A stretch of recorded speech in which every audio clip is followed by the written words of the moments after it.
is no dimensions for numerical values, so we represent like that. Then how we can find the value of epsilon 0?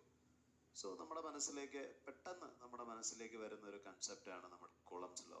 So that is nothing but equal to 1/4 pi epsilon 0 q square division by r square. അപ്പോൾ അവിടെ base ചെയ്തിട്ട് നമ്മൾ epsilon സീറോയുടെ ഡയമെൻഷനിലേക്ക് വന്നാൽ so we get as q square division by f into r square. അതേപോലെ നമുക്ക് വേണ്ടത് ഇനി ഇലക്ട്രിക് ഫീൽഡിൻ്റെ ഡയമെൻഷനാണ്.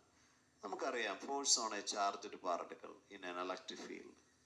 സോ ഇലക്ട്രിക് ഫീൽഡ് നമുക്ക് സിമ്പിളായിട്ട് എഫ് ഡിവിഷൻ ബൈ ക്യൂ എന്ന് കൊടുക്കാം. അങ്ങനെയാണെങ്കിൽ സോ നമുക്ക് റെപ്രസെൻറ്റ് ചെയ്താൽ എപ്സിലോൺ സീറോയുടെ ഡയമെൻഷൻസ് എന്ന് പറയുന്നത് the dimension of simply q square by f r square into